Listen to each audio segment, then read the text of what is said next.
अवनीश जैन और सागर शाह जी भी हैं। अवनीश जी, कैसा लगी आपको पॉलिसी, और यहाँ से आपको क्या लगता है मनी मार्केट की ट्रेजेक्टरी क्या होगी? पॉलिसी आई थिंक बहुत पॉजिटिव है मार्केट्स के लिए। एक बार आरबीआई ने तो लिक्विडिटी का तो शुरू से ही आफ्टर फेब्रुअरी पॉलिसी काफी पॉजिटिव लिक्विडिटी इंजेक्शन शुरू हो गया था। आरबीआई हर वीक में ओपन मार्केट ऑपरेशंस कर रहा है। तो money market I think positive रहेगा। रेट्स नीचे आने चाहिए। ऊपर से आरबीआई ने जैसे कहा गया है कि डायरेक्शन दे दी है कि अभी कॉम्पिटिटिव स्टांस है, तो सिग्नलिंग है कि रेट या तो नीचे जाएंगे या फ्लैट रहेंगे। आई थिंक उस एंगल से तो मॉनेटरी मनी मार्केट के लिए पॉलिसी काफी अच्छी है। I think money market rates नीचे की तरफ ट्रेंड करने चाहिए।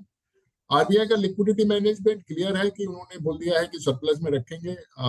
तो अभी जो भी हो आई थिंक आरबीआई करता रहेगा, ओएमओ करता रहेगा। उन्होंने ऑलरेडी अनाउंस कर दिया 80,000 करोड़, 6,000 करोड़ का ओएमओ इस महीने के लिए। आगे चलते हुए मुझे लग रहा है, क्योंकि जनरली आफ्टर अप्रैल स्पेंडिंग मई जून में वापस से थोड़ी टाइटनेस आती है लिक्विडिटी की।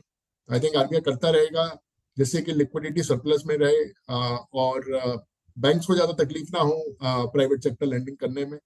और मार्केट्स आई थिंक ठीक ही रहेंगे गोइंग फॉरवर्ड।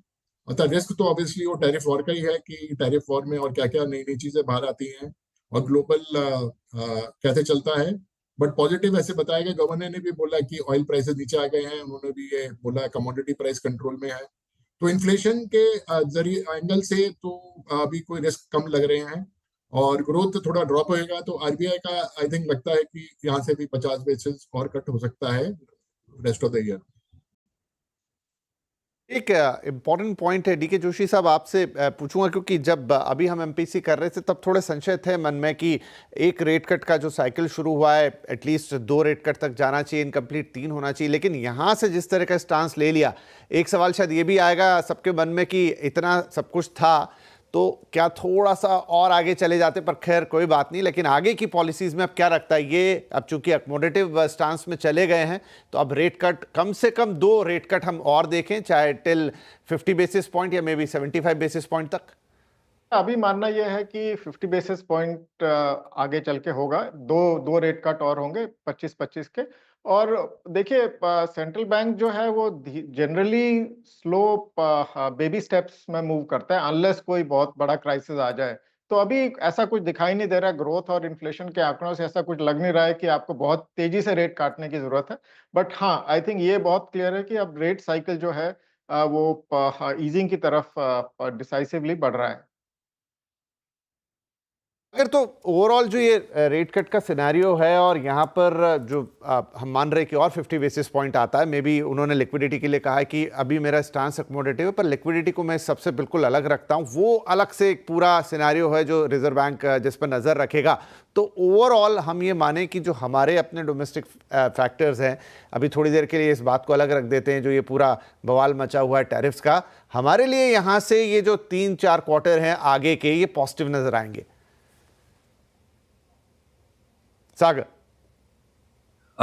लिक्विडिटी आरबीआई ने बोला है कि वो पॉजिटिव रखेंगे। उन्होंने already 80,000 crore of OMO for April announce कर दिया है। हमारा ये मानना है कि मई जून में भी वो कंटिन्यू करते रहेंगे ओएमओ। Q1 में दे विल वो आरबीआई लिक्विडिटी सरप्लस रखेगा एकदम, सो दैट डिपॉजिट रेट्स भी कम हो और bank also start cutting lending rates, और एक नया केपेक्स साइकिल शुरू हो जाए at lower cost of capital.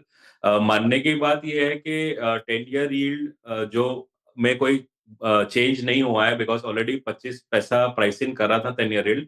But आगे जाके 50 basis point repo rate cut आएगा ओवर बाय मार्च। तो हम लोग का ये मानना है कि 6 महीने बाद 10 ईयर यील्ड अराउंड 6.20-25 के आसपास सेटल होना चाहिए। ये coupled with liquidity easing by RBI should Indian banks के लिए और इंडियन बैंकिंग सिस्टम के लिए काफी अच्छा होना चाहिए, बिकॉज जो भी हड़बड़ी चल रही है ग्लोबल मार्केट में उससे डायरेक्टली हमारे पे कुछ इम्पैक्ट नहीं है। 6.7 की जीडीपी रेट 6.5 कर दी है, तो 6.5 भी अपने आप में एक बहुत अच्छी ग्रोथ रेट है। तो एक जो रीसेट है ग्लोबल मार्केट्स में मे बी वो हो जाएगा, और साइमल्टेनियसली आरबीआई रेट कट करेंगे और लिक्विडिटी इन्फ्यूज करेंगे। और अगर इसके साथ गवर्नमेंट भी थोड़ा ईज ऑफ डूइंग बिजनेस पे थोड़ा और फोकस करे तो इंडिया में मे बी जो स्लो डाउन अभी चल रहा है 1-2 महीने में शायद वो स्लो डाउन पीछे चले जाए और हम probably again on the growth path आ जाए। ओके, चलिए राजेश पारवे के पास चलते हैं। राजेश जी, मार्केट थोड़ा सा रेजिलियंस दिखा रहा है, 22,350 नहीं तोड़ रहा है निफ्टी। पहले तो मार्केट पर क्या अप्रोच रहेगी, और पॉलिसी के बाद कोई स्टॉक अगर आपके रेडार पर आया हो?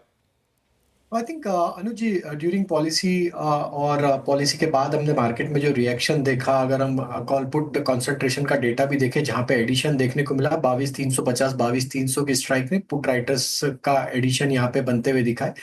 तो मेजर आज के लिए पिवट लेवल जो बना है अब यहाँ पे पोस्ट पॉलिसी, वो 22,400 का लेवल ही है, जहाँ पे मेजर कॉल पुट कॉन्सेंट्रेशन बनते हुए दिख रहा है आज के दिन में। अगर हम 22,400 के ऊपर सस्टेन होते हैं, यहाँ से रिकवरी अगर आती है, तो यहाँ पे थोड़ा शॉर्ट कवरिंग बन सकता है और निफ्टी थोड़ा पुल बैक दिखा सकता है। वहीं बैंक निफ्टी में एक जो नया लो बना है पोस्ट पॉलिसी, 50,000 की स्ट्राइक पे मेजर पुट बेस ऐड होते हुए दिखा है पोस्ट पॉलिसी। तो आई थिंक 50,000 एक इंपॉर्टेंट लेवल रहेगा यहाँ पे। अगर इसके नीचे फिसलते हैं तो थोड़ा और सल कर सकता है बैंक निफ्टी टुवर्ड्स 49,800।